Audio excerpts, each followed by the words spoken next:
तो अप्रैल 2026 में सितारे क्या कह रहे हैं, आज हम एक मकबूल इल्म-उन-नुजूम की कुछ पेशीन गोइयों को देखेंगे और ये जानने की कोशिश करेंगे कि कायनात किन लोगों पर मेहरबान होने वाली है। बात यहाँ से शुरू होती है कि इस वक्त पूरी दुनिया में एक अजीब सी बेचैनी और गैर यकीनी की कैफियत है। लोग अपने मुस्तकबिल को लेकर काफ़ी फिक्रमंद हैं और हर तरफ एक जहनी दबाव महसूस किया जा रहा है। तो सवाल यह है कि इस आलमी परेशानी के माहौल में क्या ज़ाती सतह पर उम्मीद की कोई किरण है? इस जरिए का मानना है कि हाँ, जवाब सितारों की चाल में छुपा है और कुछ खास लोगों के लिए तो बहुत अच्छी खबरें हैं। चलिए अब इन 5 खुशकिस्मत बुर्जों पर नजर डालते हैं जिनका जिक्र किया गया है। सबसे पहले बात करते हैं बुर्ज हमल की। तो वो लोग जिनके नाम अलिफ, लाम या से शुरू होते हैं, उनके लिए ये वक्त बहुत अच्छा बताया गया है। इन्हें इज्जत, पैसा, शोहरत, हर चीज़ में कामयाबी मिलने का इम्कान है। लेकिन हाँ, सेहत के मामले में थोड़ा मोहतात रहना होगा, खासतौर पर नाक, कान और गले के इन्फेक्शन से। बेहतरी के लिए याकूत पहनने का मशवरा भी दिया गया है। हमारी फेहरिस्त में दूसरा खुशकिस्मत बुर्ज है बुर्ज सरतान। आइए देखते हैं कि इनके लिए क्या अच्छी खबरें हैं। जिन लोगों का नाम हा से शुरू होता है, उनके कैरियर में बेहतरी आ सकती है। हो सकता है नौकरी में तरक्की हो जाए या कोई अच्छी जगह तबादला हो जाए। घर में अगर कोई परेशानी चल रही थी तो वो भी हल होने की उम्मीद है। माली हालात भी बेहतर होंगे और उन्हें ओपल, मोती या मूनस्टोन पहनने का मशवरा दिया गया है। अब बारी है तीसरे खुशकिस्मत बुर्ज की, जो है बुर्ज अकरब। इसे वृश्चिक राशि भी कहते हैं। देखते हैं कि सितारों की चाल उनके हक में कैसी है। जेड और नन से शुरू होने वाले नामों के लोगों के लिए जहनी सुकून की खबर है।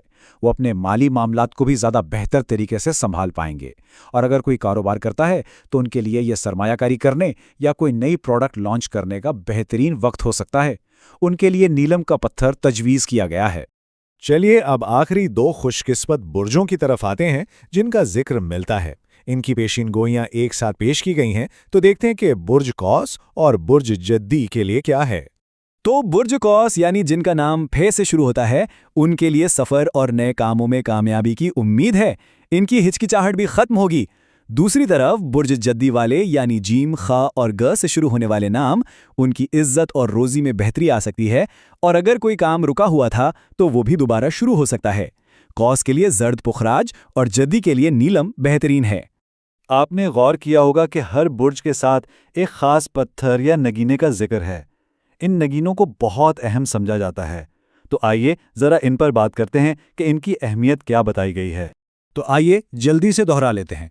बुर्ज हमल के लिए याकूत, सरतान के लिए ओपल, मोती या मूनस्टोन, बुर्ज अकरब और जद्दी दोनों के लिए नीलम, और आखिर में बुर्ज कौस के लिए जर्द पुखराज या गोल्डन रूटाइल। ये एक तरह का खुलासा है ताकि याद रहे कि किस बुर्ज के लिए कौन सा पत्थर तजवीज़ किया गया है। एक बहुत ही दिलचस्प नुक्ता जिस पर जोर दिया गया है वो ये है कि सिर्फ असली पत्थर ही काम करते हैं। कहा गया है कि ये असली पत्थर जिस्म के लिए एक आईने की तरह होते हैं और इंसान की तवानाई पर मुस्बत असर डालते हैं। और बात सिर्फ पत्थर की नहीं है, इसे पहनना कैसे है ये भी अहम है। मिसाल के तौर पर बुर्ज जद्दी वालों को मशवरा है कि नीलम को चांदी की अंगूठी में पहने, और वो भी किसी भी हाथ की दरमियानी उंगली में, क्योंकि इस उंगली का ताल्लुक ज़ुहल से बताया जाता है। इन ज़ाती खुशकिस्मती की बातों से हटकर इस तज्ज़िये का इख्तिताम एक बहुत ही गहरे और इज्तिमाई पैगाम पर होता है, जो ख़ास तौर पर आने वाली ईद के हवाले से है। और ये आखिरी पैगाम बहुत अहम है कि जब हम अपनी खुशियां मनाएं तो उन शोहदा को ना भूलें जिन्होंने कुर्बानियां दी, और इससे भी बढ़कर ये कि हम गरीबों और ज़रूरतमंदों को भी अपनी खुशियों में ज़रूर शामिल करें। तो ये पूरा तज्ज़िया हमें एक बहुत बड़े सवाल पर लाकर छोड़ देता है।